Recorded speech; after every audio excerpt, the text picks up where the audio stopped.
Hi ಎಲ್ಲೋ ಎಲ್ರಿಗೂ ನಮಸ್ಕಾರ. ನನ್ನ ಮತ್ತೊಂದು ವಿಡಿಯೋಗೆ ಸ್ವಾಗತ. ಇದು ಒಂದು ವ್ಲಾಗ್ ಅಂತ ಹೇಳೋದಕ್ಕಿಂತ ಒಂದು ವಿಷಯದ ಬಗ್ಗೆ ನಿಮ್ಗೆ ಹೇಳ್ಬೇಕಿತ್ತು, ಹಂಗಾಗಿ ವಿಡಿಯೋ ಮಾಡ್ತಾ ಇರೋದು. ನೀವು ನೋಡಿರ್ಬೋದು, ಆಲ್ಮೋಸ್ಟ್ 1 ಮಂತಿಂದ ನಾನು ಯಾವುದೇ ಥರದ ವೀಡಿಯೋಸ್ ಹಾಕಿಲ್ಲ. ಇನ್ಸ್ಟಾಗ್ರಾಮಲ್ಲಾಗಿರಲಿ, ಯೂಟ್ಯೂಬಲ್ಲಾಗಿರಲಿ. ರೀಸೆಂಟಾಗೆ ಒಂದು ವೀಡಿಯೋನ ಹಾಕಿದ್ದೆ, ಅದು ತುಂಬ ಹಳೆ ವೀಡಿಯೋ. ಅದಕ್ಕೆ ತುಂಬ ಜನ ಕಮೆಂಟ್ ಮಾಡ್ತಾಯಿದ್ರಿ, ಯಾಕೆ ವೀಡಿಯೋಸ್ ಮಾಡ್ತಾಯಿಲ್ಲ, ಇಷ್ಟು ದಿನ ಎಲ್ಲೋಗ್ಬಿಟ್ಟಿದ್ದೀರಾ, ಏನು ಕತೆ ಅಂತೆಲ್ಲ ಹೇಳ್ಬಿಟ್ಟು. ಏನಕ್ಕೆ ವೀಡಿಯೋ ಮಾಡಿಲ್ಲ ಅಂತ ಹೇಳಿದ್ರೆ, ಒಂದು ಸ್ಯಾಡ್ ನ್ಯೂಸ್ ಇದೆ.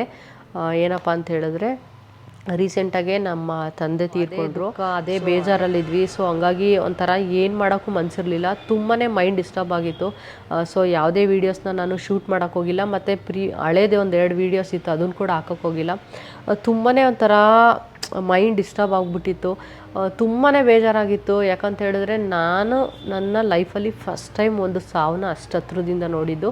ಬಿಕಾಸ್ ನಮ್ಮ ಅಜ್ಜಿ ತಾತ ಅವರೆಲ್ಲ ನಾವು ಚಿಕ್ಕ ವಯಸ್ಸಲ್ಲೇ ಇದ್ದಾಗೆ ತೀರ್ಕೊಂಡಿರೋದು. ಸೊ ತುಂಬ ಹತ್ರದಿಂದ ನೋಡಿದ್ದು ಸಾವು ಇದು, ನಮ್ಮ ತಂದೆದು. ಸೊ ನನಗಂತೂ ಅದನ್ನು ಡೈಜೆಸ್ಟ್ ಮಾಡ್ಕೊಳ್ಳೋಕ್ಕೆ ಆಗ್ತಾಯಿಲ್ಲ. ತುಂಬಾ ಕಷ್ಟ ಆಯಿತು. ನನಗೆ ಏನು ಹೇಳ್ಬೇಕಂತಲೇ ಗೊತ್ತಾಗ್ತಿಲ್ಲ. ನಿಮಗೆ ಗೊತ್ತಿರುತ್ತಲ್ವ, ಸೊ ಅಪ್ಪ ಅಮ್ಮನ ಕಳ್ಕೊಂಡ್ರೆ ಆ ನೋವು ಹೆಂಗಿರುತ್ತೆ ಅಂತ ಹೇಳ್ಬಿಟ್ಟು. ಸೊ ಅದೇ ಬೇಜಾರಲ್ಲಿದ್ದೆ. ಸೊ ಪ್ರೀವಿಯಸ್ಲಿ ನಾನು ಏನು ವೀಡಿಯೋ ಹಾಕಿದ್ದೀನಿ, ಆಲ್ಮೋಸ್ಟ್ ಅದು 1.5-2 ಮಂತ್ಸ್ ಬ್ಯಾಕ್ ತೆಗೆದಿರೋಂಥ ವೀಡಿಯೋ. ಯಾರೋ ಒಬ್ಬರು ಕಮೆಂಟ್ ಮಾಡಿದರು, ಅದೇ ವೀಣಾ ಅವ್ರದ್ದು ಮನೆಗೆ ಬಂದಿದ್ರಲ್ಲ, ಅದು ಹಾಕಿದ್ದೆ. ಅವ್ರಿಗೆ ಆಲ್ರೆಡಿ ಮಗುವಾಗಿ 1 ಮಂತ್ ಆಗ್ತಿದೆ, ಇವಾಗ ವೀಡಿಯೋ ಹಾಕಿದ್ದೀರಾ ಅಂತ ಹೇಳ್ಬಿಟ್ಟು. ಸೊ ಇದೇ ರೀಸನ್ಗೆ ನಾನು ಯಾವುದೇ ವೀಡಿಯೋನ ಪೋಸ್ಟು ಮಾಡಿರಲಿಲ್ಲ. ಒಂಥರ ನ್ಯೂಟ್ರಲ್ ಆಗಿಬಿಟ್ಟಿದ್ದೆ ಅಂತ ಹೇಳ್ಬೋದು. ಆ್ಯಂಡ್ ನಾನು ಇರಲಿಲ್ಲ ಬೆಂಗಳೂರಲ್ಲಿ ಕೂಡ. ಸೊ ಊರಲ್ಲಿದ್ದೆ ಸ್ವಲ್ಪ ದಿನ. ಸೊ ಇವಾಗ ಬಂದಿದ್ದೀನಿ ನಾನು, ಇನ್ನು ಲಾಸ್ಟ್ ವೀಕು ಬಂದು. ಇನ್ನು ನನಗೆ ಏನು ಕೆಲಸ ಮಾಡೋಕ್ಕೂ ಇಂಟ್ರೆಸ್ಟೇ ಇಲ್ಲ. ಎಲ್ಲ ಆಲ್ಮೋಸ್ಟ್ ಹತ್ತತ್ರ 1 ಮಂತ್ ಆಗ್ತಿದೆ ಅವ್ರು ತೀರ್ಕೊಂಡು. ಇವಾಗ ಲಾಸ್ಟ್ ವೀಕು ತಾನೇ ನಾನು ಬೆಂಗಳೂರಿಗೆ ಬಂದೆ. ಏನು ಕೆಲಸ ಮಾಡೋಕ್ಕೂ ಇಂಟ್ರೆಸ್ಟ್ ಇಲ್ಲ, ಯಾವ ವೀಡಿಯೋ ಶೂಟ್ ಮಾಡೋಕ್ಕೂ ಇಂಟ್ರೆಸ್ಟ್ ಇಲ್ಲ, ಆ ಥರ ಆಗ್ಬಿಟ್ಟಿದೆ. ನೀವೇ ನೋಡಿರ್ಬೋದು, ನಾನು ನಮ್ಮ ಫ್ಯಾಮಿಲಿನಾಗಲಿ ಯಾರನ್ನೂ ಅಷ್ಟೇ ಯೂಟ್ಯೂಬು, ಇನ್ಸ್ಟಾಗ್ರಾಮಲ್ಲಿ ಎಲ್ಲೂ ಇಂಟ್ರಡ್ಯೂಸ್ ಮಾಡಿಲ್ಲ. ಜಸ್ಟು ನಮ್ಮ ತಂದೆದು ಇಲ್ಲಿ ಫೋಟೋ ಹಾಕ್ತೀನಿ, ನೀವು ನೋಡ್ಬೋದು. ನನಗೆ ಈ ವಿಷಯನೂ ಹೇಳೋಕ್ಕೆ ಇಷ್ಟ ಇರಲಿಲ್ಲ. ಬಟ್ ತುಂಬ ಜನ ಕಮೆಂಟ್ ಮಾಡಿ ಕೇಳ್ತಾನೆ ಇದ್ರಿ, ಇವಾಗ ನನಗೆ ರೆಗ್ಯುಲರಾಗಿ ವೀಡಿಯೋಸ್ ಹಾಕೋಕ್ಕಾಗ್ತಾಯಿಲ್ಲ, ಯಾಕೆ ಅಂತ ನೀವೆಲ್ಲ ಕೇಳ್ತಾನೆ ಇರ್ತೀರ. ಹಂಗಾಗಿ ಸೊ ನಿಮಗೆಲ್ಲ ಗೊತ್ತಿರಲಿ ಅಂತ ಹೇಳ್ಬಿಟ್ಟು ಹೇಳ್ತಾ ಇದ್ದೀನಿ ಅಷ್ಟೇ. 1 ಮಂತ್ ಆಗ್ತಿದೆ. ತುಂಬ ಟೈಮ್ ತೊಗೊಂಡು ವೀಡಿಯೋ ಮಾಡಿ ಹಾಕ್ತಾಯಿದ್ದೀನಿ. ಯಾಕಂದರೆ ಅದೇ ಬೇಜಾರು, ಅದೇ ದುಃಖದಲ್ಲಿದ್ವಿ. ನನಗೆ ಕ್ಯಾಮ್ರಾ ಮುಂದೆ ಬಂದು ಅದನ್ನು ಫೇಸ್ ಮಾಡೋಕ್ಕಾಗಲ್ಲ. ಈಗ ಮನಸ್ಸಲ್ಲಿ ತುಂಬ ನೋವು ಹಿಡ್ಕೊಂಡು ನಾನು ಬಂದು ನಾರ್ಮಲಾಗೆ ವೀಡಿಯೋಸ್ನ ಶೂಟ್ ಮಾಡೋದು ತುಂಬಾ ಕಷ್ಟ.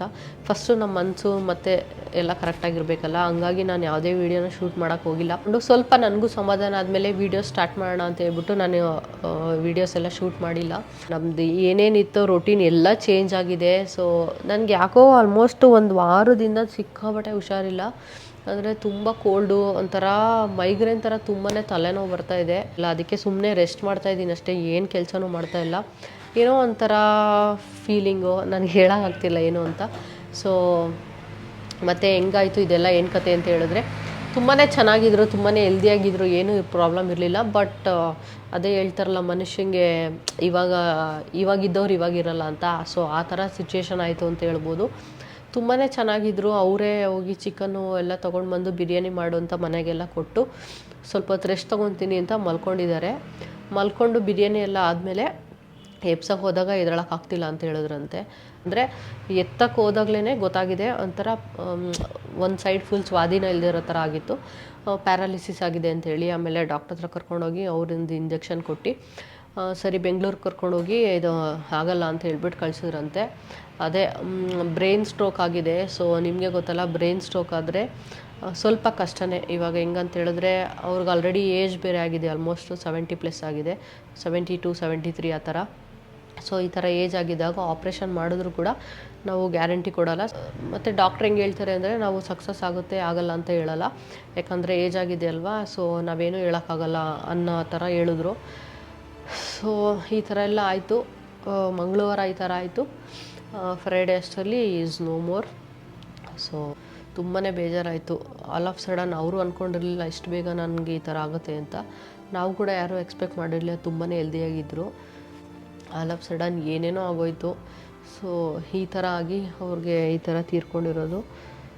ಅವ್ರು ತೀರ್ಕೊಂಡಾಗ ಎಷ್ಟು ಹತ್ತಿದ್ದೀನಿ ಅಂತ ಹೇಳಿದ್ರೆ, ನನ್ನ ಲೈಫಲ್ಲೇ ನಾನು ಯಾವತ್ತೂ ಅಷ್ಟು ಹತ್ತಿರಲಿಲ್ಲ. ಅಷ್ಟು ಹತ್ಬಿಟ್ಟೆ.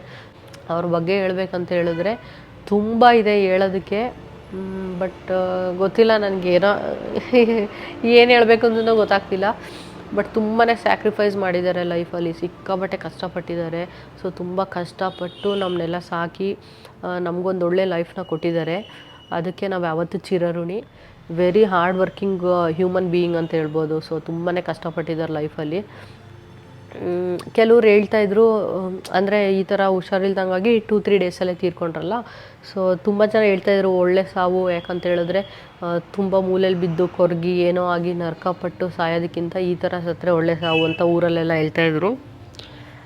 ಮೇ ಬಿ ಒಳ್ಳೆ ಸಾವಿರ್ಬೋದು, ಬಟ್ ಆಲ್ ಆಫ್ ಸಡನ್ ಈ ಥರ ಆದರು ಅಂದರೆ ಏನೋ ಒಂಥರ ತುಂಬಾ ಫೀಲ್ ಆಗುತ್ತೆ. ಗೊತ್ತಿಲ್ಲ.